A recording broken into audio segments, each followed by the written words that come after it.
A few months back, I got a free Ford Explorer from my coworker.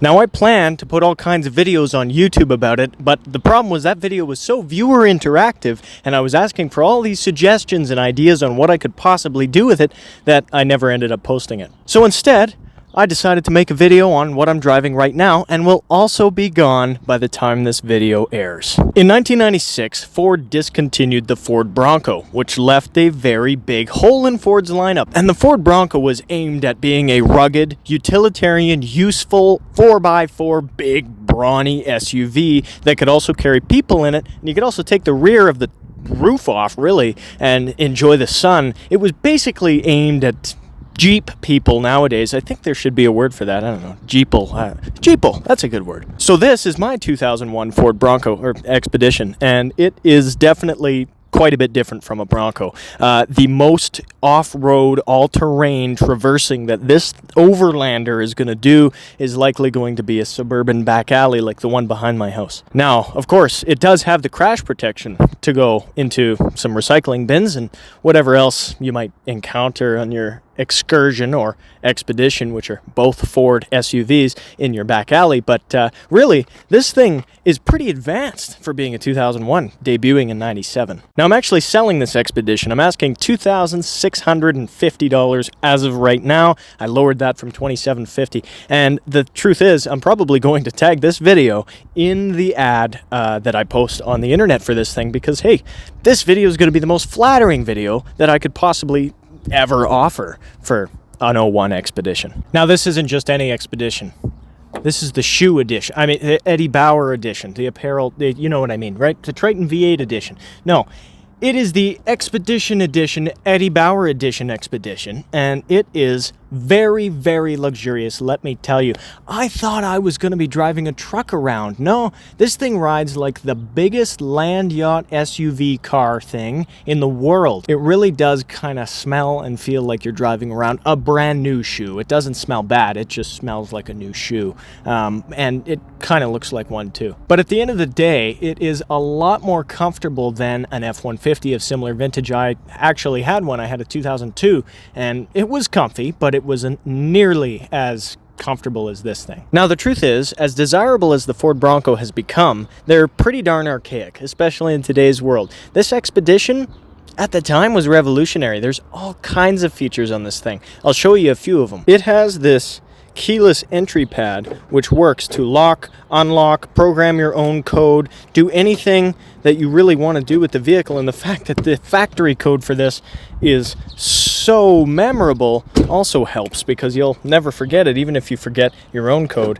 Now, it's pretty easy to program one. All you got to do is make sure the vehicle is locked, enter in your factory code, hit 1, 2, and then you can enter in your own code. The locks will cycle, you can lock it, and I think that was the code I did, yeah. So there you go, now I've programmed my own. It's really easy to do. The Ford Bronco never offered anything as revolutionary as that. This is offered across Ford's lineup and is extremely handy. I absolutely love it, especially when I'm going swimming and I don't want to bring my keys with me.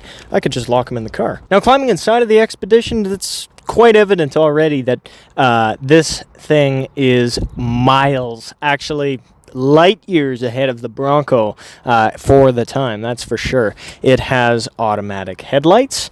It has cruise control mounted on the steering wheel. Mind you, the Bronco also offered that. It has rear defrost. The Bronco also offered that. It has adjustable pedals, which the Ford Bronco definitely did not offer. It has a mock audio system. Bronco didn't offer that. It's got power windows. Most of them were crank windows. It has power mirrors. The Bronco definitely did offer that, as it did power windows as well. But really, the Expedition came standard with all of this stuff, which the Bronco didn't. So it was also that transfer period where power windows were an option versus standard. That's a big deal. Something I'm not sure that the Bronco did come with was keyless entry. I'm actually pretty sure that it didn't. It may have. You're going to have to let me know on that. But in this case, the Expedition pretty much always came with this, because the people buying the Expeditions definitely didn't want to off-road them or go outdoors in them. It completely changed the market, so they wanted the convenience of having a key fob, that's for sure. So most of them have it. There are also other things I failed to mention, like the auto-dimming rearview mirror, automatic climate control, rear heat and air conditioning, cup holders that come out of the dash, cup holders in the console, overhead consoles, vent windows that were power, compass, fuel economy average, sunglasses holders, garage home link, all kinds of things that the Bronco definitely was quite behind on. The back seats are also noteworthy, that's for sure. You can see right now it's a flat load floor, and this is the most space you could get in the Expedition, which is really nice because this thing's got third row seats. You can fold this down and basically use it as a Bronco, a truck, a minivan, a van, cargo van, whatever you want. And all you got to do is pull one lever. That was revolutionary. And here's what it looks like when the back seats are fully folded down and the third row removed. You could absolutely fit a whole load of lumber back here. It's quite remarkable. The only trouble is, this is what it looks like to put the third row seat back in.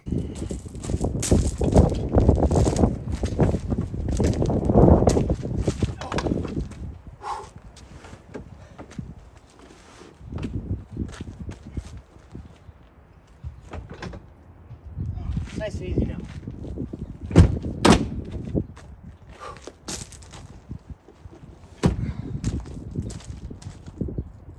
The other thing to mention too is these dividers right here, which close up the gap that the seats will leave. They kind of dangle unless you push this button and lock it into the seat, and now they don't move anywhere. So when you go to put the seat up, all you got to do is lift and it stays where it is, and now it's not intruding on the third row footroom, which is really nice.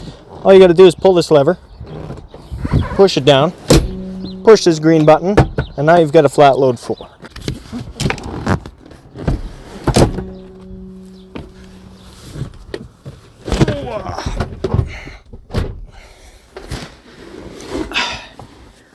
Now, of course, climbing into the third row is actually a relatively easy task, especially because the passenger side seat actually folds completely forward and moves, so you can just enter instead of having to climb onto the flat load floor. Now, I'm about 5'9", maybe 5'10", if I'm being really generous. I gotta be honest, I'm not a crazy tall guy. But sitting back here, like, I'm not stretching out, I'm actually a little bit hunched over. My head is touching. If I lean back at all, my head makes contact with the dome light, and it's definitely relatively uncomfortable, to be honest. Mind you, this third row is definitely designed for children. If we scoot over on this side, it's a little bit better not being in the middle, but I definitely wouldn't be able to sit back here on a long road trip.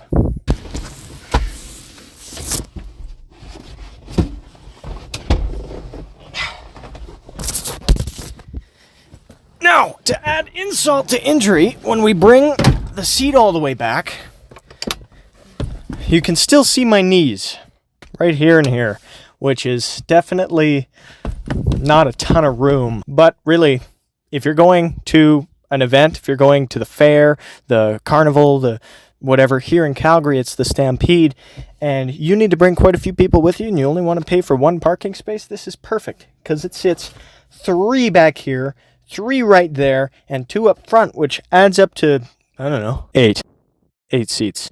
Okay, I gotta get the heck out of here now. Unfortunately, you definitely need somebody to let you out, which is a little inconvenient, but hey, when you're out of the third row, you're in the second row. And there is tons of room back here. Let me tell you, this thing is pretty comfortable. I'm sitting low. I've got tons of leg room. I've got tons of head room. I'm a pretty average height guy. And quite frankly, this is nice. This is a nice place to be, although it's really hot back here, and unfortunately, the air conditioning doesn't work.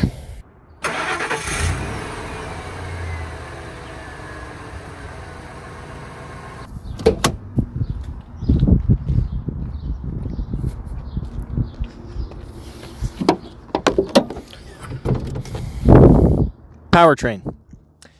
I'm going to add some specific details about this Expedition in this segment because this Expedition in particular is in great shape. It's got 333,000 kilometers on it, but has never once given me any trouble, and I don't think it's given the previous guy any trouble either because I've got a file folder this thick of service records from Metro Ford all this thing's life. The problem is he drove down to the United States and had it serviced in Spokane a few times, and the odometer shows that it had something like 480,000 clicks because they entered it in miles, and it's in kilometers, which automatically got converted to kilometers. And that really screws the Carfax up, because imagine being a buyer, buying the Carfax and seeing that it's, oh my god, it had 482K and now it's got less. Oh no, I gotta walk away. But it was entered in miles, and 300,000 miles is a whole lot more than 300,000 kilometers. The system automatically digitally converted it, and now it thinks it's higher. This is a 5.4 liter 2-valve modular V8. Why do I say 2-valve? Because the 3-valve 5.4 a lot of people are terrified of because of the cam phasers, the variable valve timing. Actually, it's variable cam timing system that has terrible oiling and terrible oil pressure issues, terrible end play issues with the crank, roller follower issues. They really had quite a few issues. I love that engine, but they're not nearly as dependable as these. This is part of Ford's modular family. It is the 5.4 liter 2-valve, also the same as the infamous 4.6 liter 2-valve that is in cop cars and town cars and Mercury Grand Marquis and all kinds of things like that. The 4.6 was also in the F-150, also in the Expedition, and they are truly unkillable with proper maintenance. This thing has had the oil changed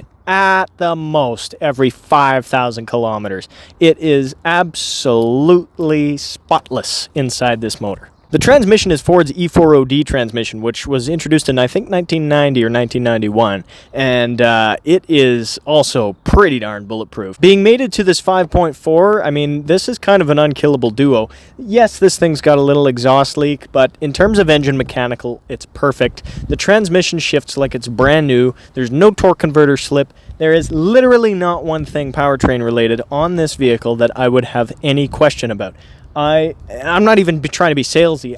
It does what I want. Every single morning I come out, I turn the key, and it fires up. The coolant is green, clear, and has no residue in it. The oil's got no milkshake in it. The oil cap has no milkshake on it. This thing is pretty much mechanically perfect internally to the engine. The exhaust leaks, like I said, but otherwise runs like a clock. Speaking of innovation and powertrain, this has automatic four-wheel drive. The Bronco definitely didn't have that. At best, usually you'd get a lever on the floor to switch to 4x4 high or low. In this case, you get a little dial. You can have it in 4A, four-wheel drive A, which is auto four-wheel drive, and for high and for low. So really what you get to do is it's going to be a rear-wheel drive, two-wheel drive bias until it senses that those rear wheels are slipping. As soon as it senses that, it kicks the front wheels on to get you out of whatever rut you're in, and if you're still not able to do it, you can put it in neutral and go to 4 low, and then you can put it into second gear, and this thing would come out of anything. I mean, yes, it's an Expedition, but they knew what they were doing. So I'll talk about a couple of specific details about this Expedition. The issues that it has. The front windshield is cracked. The air conditioning doesn't work, like I mentioned.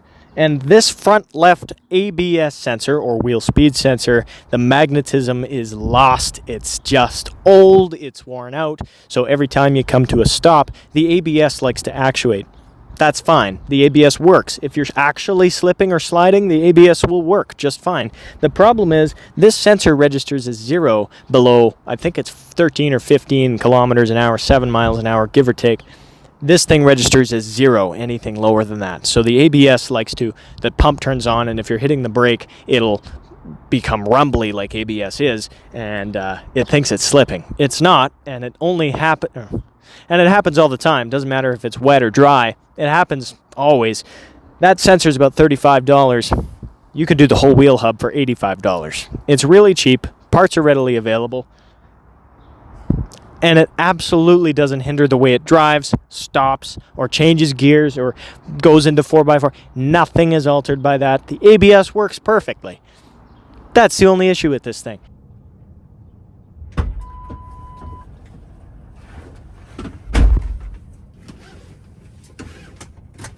Let's go for a drive.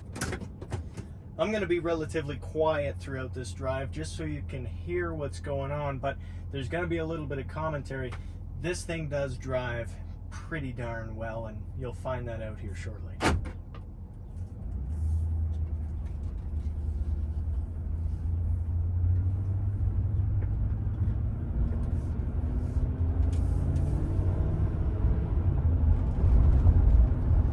Got access to my fuel economy. I can change it from metric to imperial. Right now it says we're getting 18.3 liters per 100 kilometers or 12.8 miles a gallon. It's probably about right. Now you'll hear this ABS.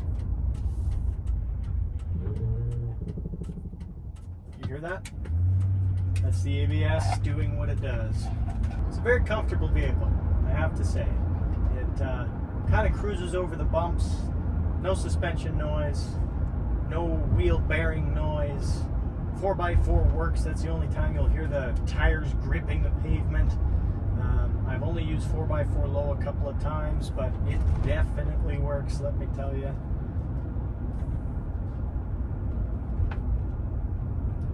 Steering feels good, it's nice and light, but it's not loose.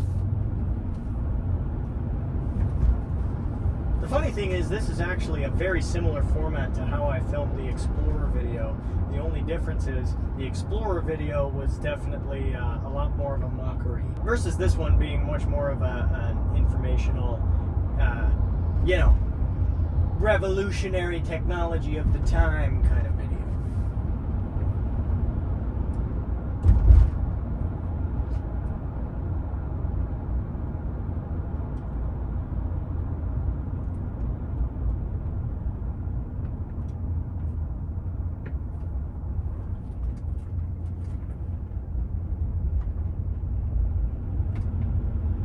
It's also nice and quiet in here, especially on the highway.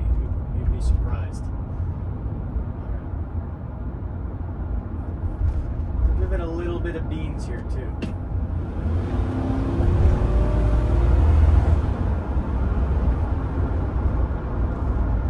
Definitely does pick up just like that. It shifts nice. RPMs are nice and low. You can see we have no problem passing school buses.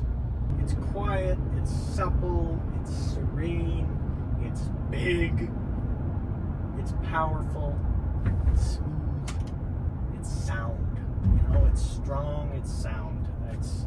It's a nice feeling to drive this. So we're coming back home now, and this test drive is just to show that it's quiet, it's comfy, it's stable, it's sound, and it's nice. You know, it's in good shape.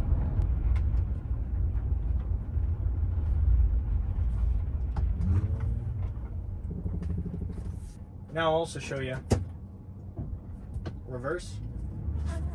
Works perfectly right into reverse. I won't charge extra for the working reverse, I promise.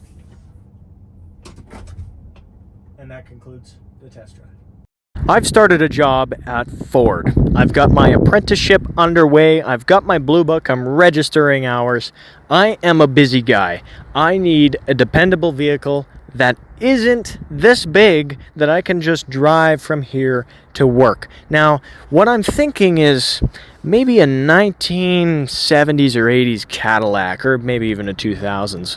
But, you know, something small and sensible like that. But really, this thing is awesome. I just don't need something this big. If I'm going to be getting the gas mileage this thing gets, which isn't fantastic, I'd rather it be a truck or a Cadillac, to be honest with you. So we'll see how that goes. But that's why the videos haven't been coming out. And I know this video is certainly not interesting. It's an expedition.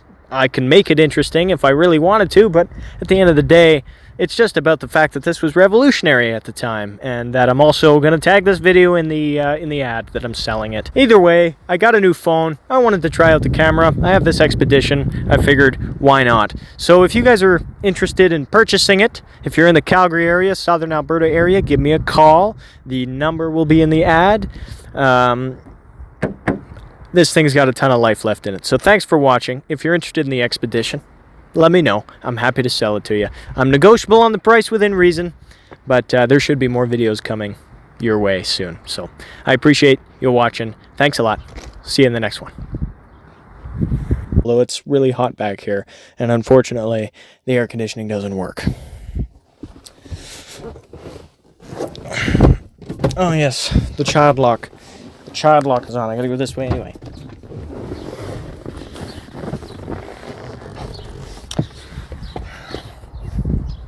Cyclists are always occupying somehow a whole lane and a half. I don't really understand how or why, but that's just, yeah, they're okay. We're going this way now. I'm just gonna go if you're not.